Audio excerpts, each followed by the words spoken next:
Comparison feels natural, almost automatic. It enters our lives quietly, without permission, without warning, before we understand success, before we understand purpose. Comparison has already taken a seat in our mind. In classrooms, we compare grades, who scored higher, who finished first, who got noticed. Later in life, the comparison doesn't disappear, it evolves. We compare careers, income, lifestyle, recognition. Slowly, we're taught to measure ourselves against others, even when no one says it out loud. Who's ahead? Who's behind? Who's winning? Who's falling behind? And without realizing it, we begin tying our self-worth to these measurements. If someone else is moving faster, we feel smaller. If someone else is succeeding earlier, we feel late. Comparison becomes a habit before it becomes a problem. It feels harmless at first, even motivating. We tell ourselves it will push us forward, that it will make us work harder. But comparison doesn't sharpen focus. It divides it. Instead of asking, "What should I do next?" we ask, "Why aren't I there yet?" And the moment your attention shifts from your own path, you lose clarity. Comparison steals energy that should be spent on growth. It steals peace that should protect discipline. It trains the mind to look sideways instead of forward, and that is the real danger, because progress doesn't require pressure. It requires presence. The comparison trap doesn't stop you immediately. It slows you down quietly, one thought at a time. Comparison doesn't just make you feel bad, it reshapes the way you think. It quietly attacks your confidence. Without ever announcing itself, it makes you question your ability, your timing, your worth. Suddenly, progress feels insufficient, effort feels pointless, patience feels like weakness, and discipline begins to suffer, because discipline needs trust.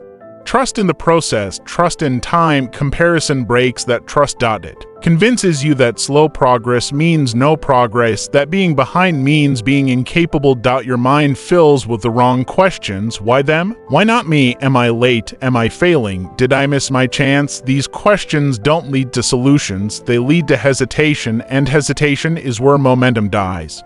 Most people don't quit because they lack talent, they quit because comparison convinces them they're already too far behind to catch up. They stop showing up, they stop trying consistently, not because they can't do it, but because they no longer believe it's worth it. Comparison doesn't scream failure, it whispers doubt, and doubt slowly erodes action. The real danger isn't that comparison hurts your feelings, the danger is that it makes you stop trusting your own path, and once that trust is gone, progress becomes almost impossible. Social media didn't create comparison, but it made it constant.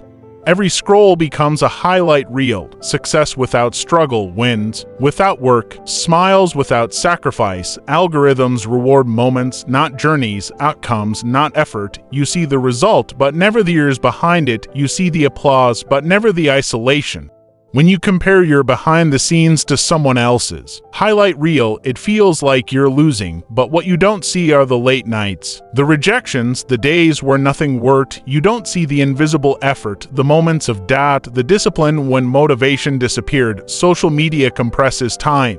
It makes years of work look like overnight success, and that distortion creates pressure to hurry, pressure to rush growth, pressure to skip steps. But progress doesn't respond to pressure, it responds to consistency. Comparison online doesn't push you forward, it pulls you out of your lane, and when focus breaks, discipline follows. Real growth happens quietly, away from screens, away from applause, and the people who last are rarely the loudest. Everyone moves at a different pace. Some succeed early, some struggle for years before things click. Life is not one race with one finish line. There is no universal schedule for success. Your timeline is not a mistake, it's a teacher. Growth isn't delayed, it's layered. Each phase builds what the next phase needs. Patience builds discipline, struggle builds resilience, time builds clarity. Many people who rise too fast never build the strength to stay there. And many people who grow slowly build foundations that last. Being early doesn't mean being ready. Being late doesn't mean being incapable. Your timeline is shaping who you become, and who you become matters more than how fast you arrive. Progress that lasts is rarely rushed. Successful people don't watch others, they watch their habits. They don't measure likes, they measure consistency. They understand that attention feels good short-term, but consistency feels boring, and boring done daily builds extraordinary results.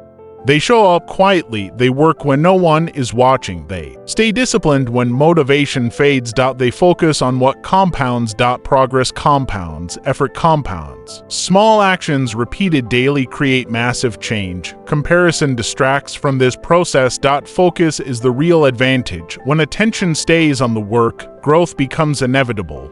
Discipline beats talent when talent is busy comparing. Stop counting someone else's wins. Stop rushing your journey just because someone else is ahead today. Replace comparison with discipline. Replace envy with effort. Replace distraction with focus.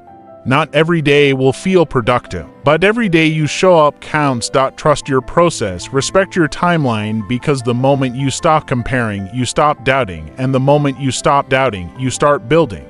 Stay consistent long enough and your results won't need comparison, they'll speak for themselves.